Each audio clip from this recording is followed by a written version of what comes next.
This week in East Brunswick, the big news, of course, was the Middlesex County Fair.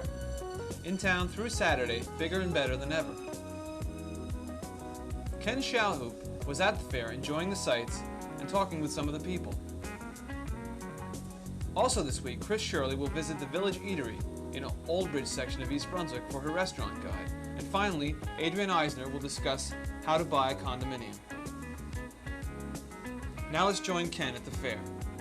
Hi, Ken Shalhoop here for Channel 8 Cable in East Brunswick. I'm standing in front of one of the exhibit tents at the 1983 Middlesex County Fair at the fairgrounds on Cranberry Road. It's Wednesday, this is August 3rd, and the fair's been going on for one day. This is the second day of the fair, and it's going to be here for Thursday, Friday, and Saturday, so stay with us. We're going to be doing some interviews, and you'll see a lot of reasons to come on up to the fair.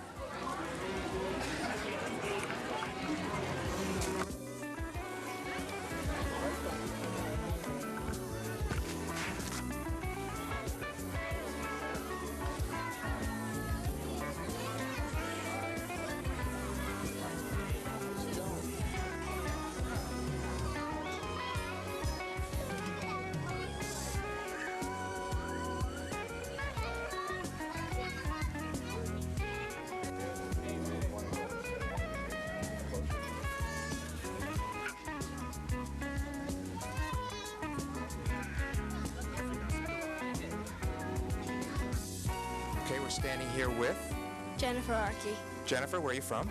East Brunswick, New Jersey. East Brunswick, New Jersey. Okay, and I see you got a horse here. Why don't you tell us your horse's name and how long you've owned her? Her name is Chocolate Yoo-Hoo, and it's a girl, and I've owned her for a year. And when did you start?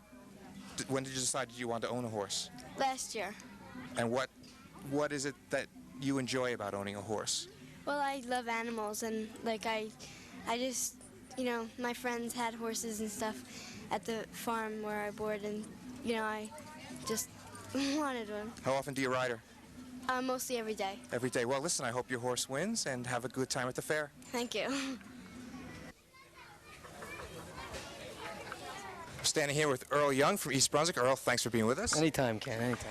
I see you standing here with a prize sheep. Why don't you tell us about her? Her name is, well, it's been entered by my son, Adam Young, and her name is Barbara. And she's a Suffolk, and he won for clipping, and he won himself a new set of shears and a card. And what they do is, if you were to take this is all pressed in. The sheep are all dirty. They shampoo them all down, they clean them up, and then they take this thing what's known as a card, and they lift all the fur up, and then they have these shears, and they shear it down. It gives us this nice, smooth appearance, and it's measured for about a ½ inch you have to check, and she checks for the loins, and she checks the ribs, how fat it is, and all these other things. Well, that's pretty elaborate, and that's what your sheep won for? Yes, that's what she won for. Well, congratulations, and thanks for being with us, Earl. Thank you, Ken, thank you.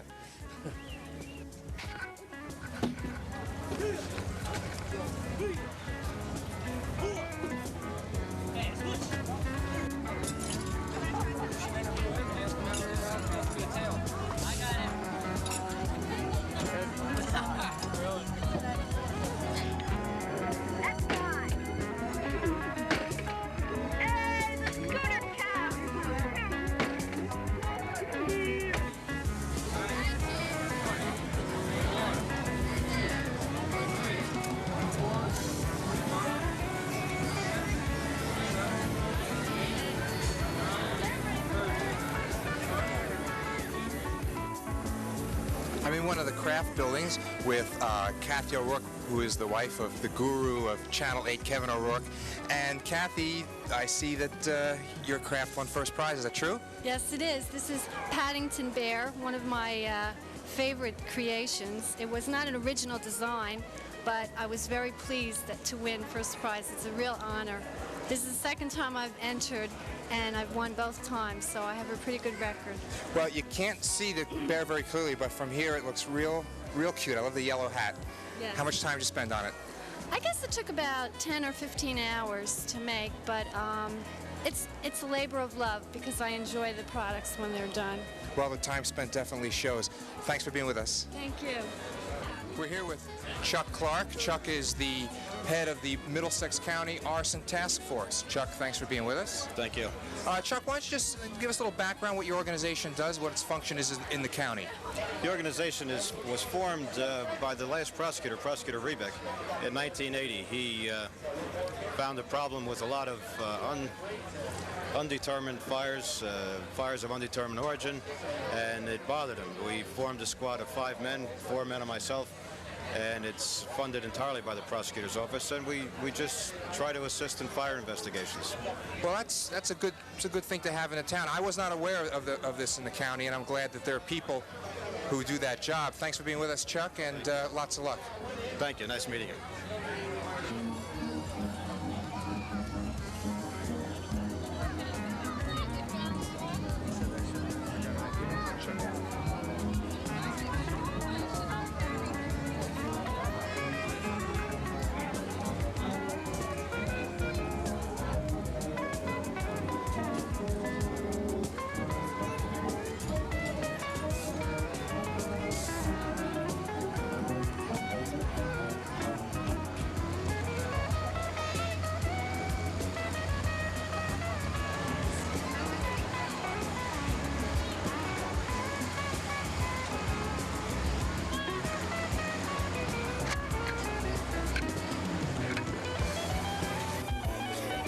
This shiny fire truck here belongs to Ladder Tower number 1 from Plainsboro, and one of their most reliable drivers is sitting in the seat right now and getting ready to drive this rig away. Maybe we can catch your name. What's your name? What's your name? Lauren? That's good. And how long you been driving?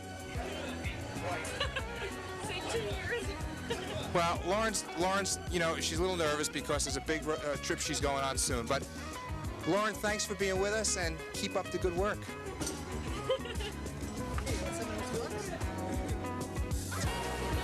The sign says delicious nachos and cheese. I've got a couple of people here running this booth.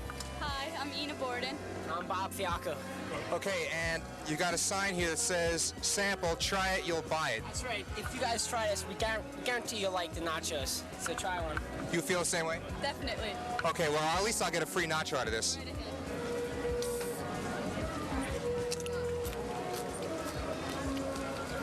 That's good. In fact, I'm going to buy one. Okay. Thanks for being with us. Okay, we have some crepes here. First, tell us your name. My name is Elsa. I'm from Christ Memorial Church, and we are having a fundraiser. We are selling crepes, blueberry crepes, and applesauce crepes. Which is better? I think the blueberry, it goes like mad. And we picked so many blueberries, and we never have enough. We had to run home and get more. Well, I tell you, it looks so good, I think I'm going to have some. So thanks for being with us. You're welcome. Oh, you got it? Okay.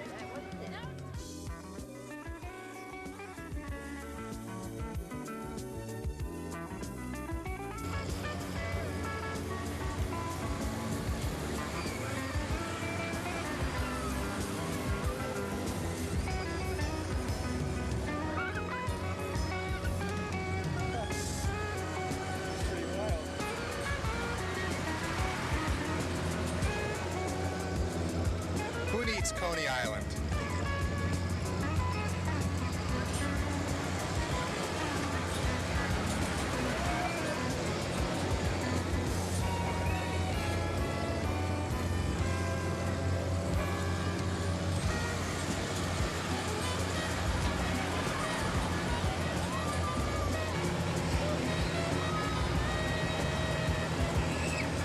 We are on our way up to the top of the Ferris wheel. Catch the view. At the top, this fair is big. It gets bigger every year, and everybody has a great time every year. We worked our way from the animals to the crafts and to a lot of the other booths, and seen a lot of nice people. So the point is to come out to the fair this weekend and have a good time. We wound up here in the last logical place, which is the rides, and we're going to have a good time. I'm standing here by the ticket booth. I'm going to pick up some tickets and finish out the fair tonight and have a great time. So come on out to the county fair and enjoy it, because it's here for that reason. Thanks for being with us.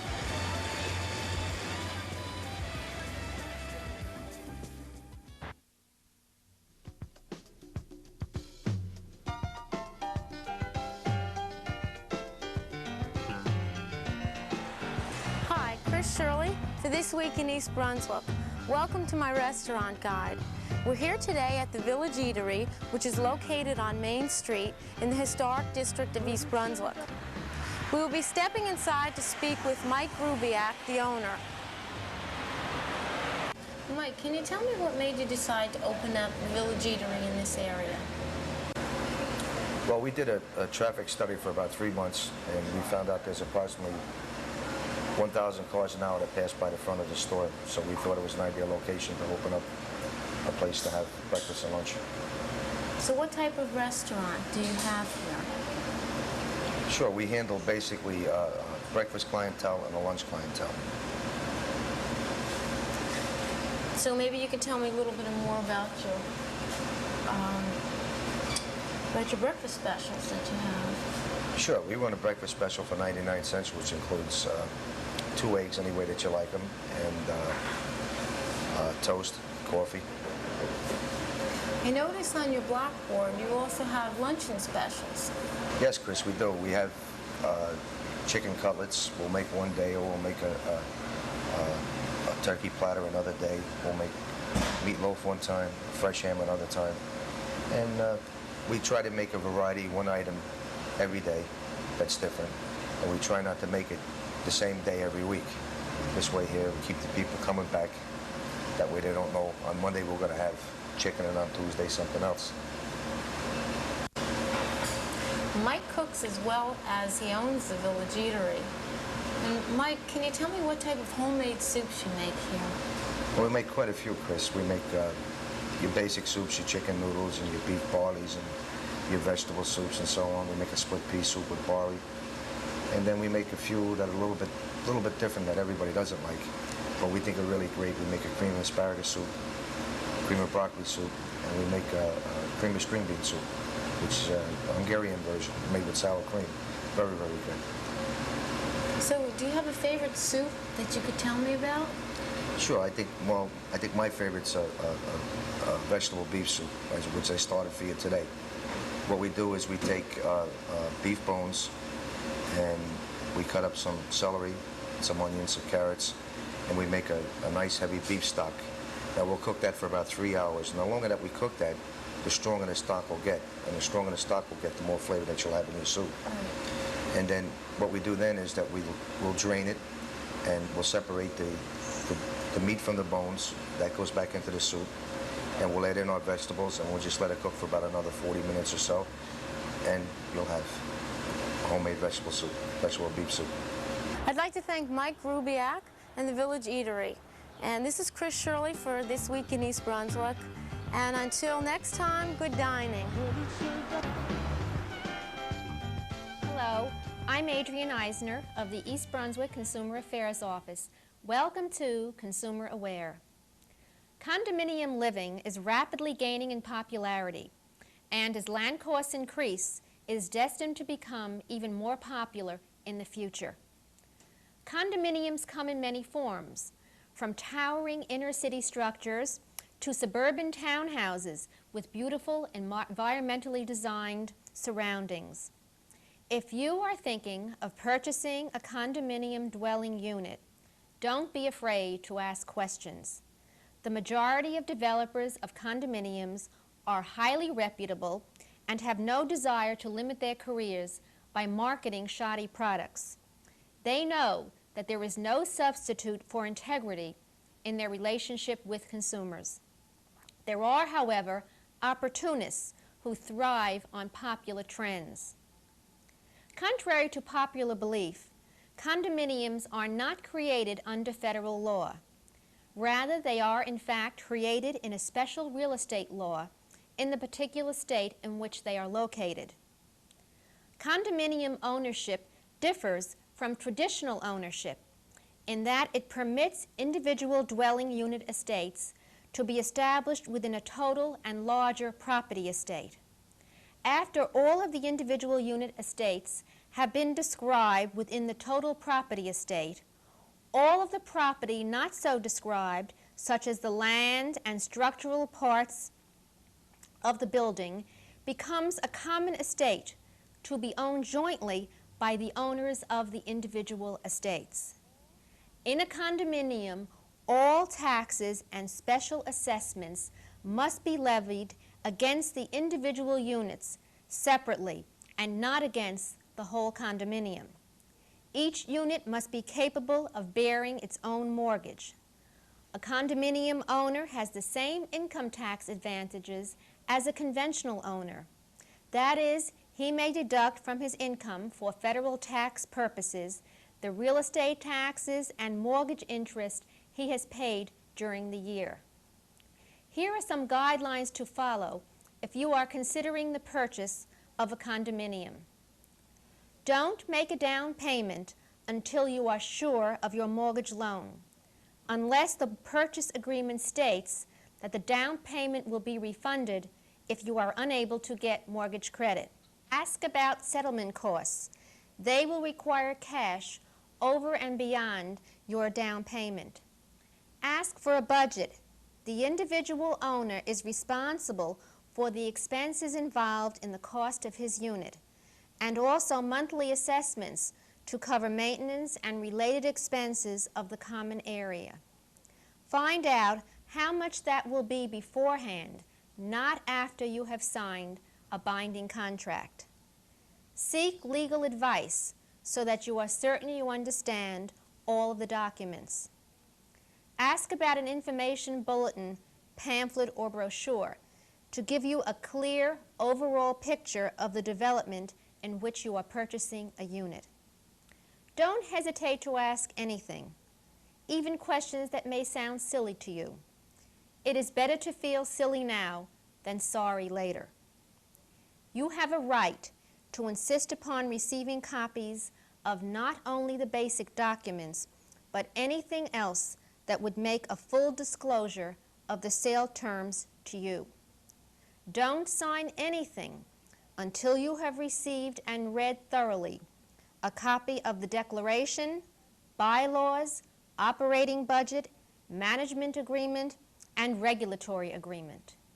If you have any questions about the purchase of a condominium, please call us at the East Brunswick Consumer Affairs Office. You can reach us at 390-6954. We're there Monday through Friday, 9 a.m. until 1 p.m. Thank you for joining me on Consumer Aware.